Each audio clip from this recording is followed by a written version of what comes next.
বলেন, গরুর মাংস দিব নাকি ডাটা দিব, কোনটা খাবেন আপনি? আচ্ছা, আর কথা না বাড়িয়ে চলে যাই মূল কাহিনীতে। আসসালামু আলাইকুম, hello everyone, welcome to Huzaifa's world.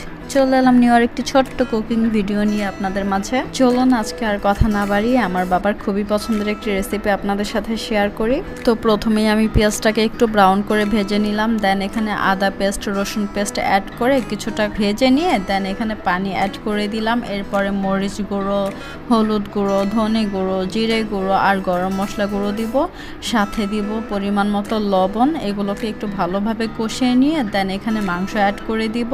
এই তরকারিতে না হাড়, চর্বি, মাংস, কলিজা সবকিছু মিক্স করে দিলে খুবই ভালো লাগে। আচ্ছা, আমি কিন্তু আজকের ভিডিওটা একটু শর্টে দেখাচ্ছি, তাই ডিটেলসে কিছুই দেখাচ্ছি না, জাস্ট বলে দিচ্ছি। এই রান্নায় অতিরিক্ত কোনো মশলাই অ্যাড করা হয় না। আমি জাস্ট এখানে 3টি তেজপাতা, 3 টুকরো দারচিনি আর একটি বড় কালো এলাচ অ্যাড করেছি। তাছাড়া আর কোনো বাড়তি মশলাই অ্যাড করিনি।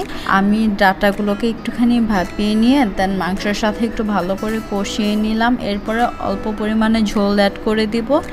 এই তো দ্যাটস ইট। খুবই কম মশলায় ডাটা আর গরুর মাংস দিয়ে যে তরকারিটি রান্না করা হয় সেই তরকারিটা খুবই পছন্দ করে। আর তরকারিটা রান্নার পরে আমার বাবা মাংসর চাইতে ডাটাটাই বেশি মজা করে খায়। অবশ্যই কমেন্টসে জানাবেন আজকের রেসিপিটি কেমন লাগলো।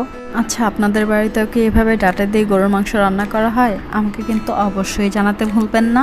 আজ এই পর্যন্তই, সবাই ভালো থাকবেন। আল্লাহ হাফেজ, আসসালামু আলাইকুম।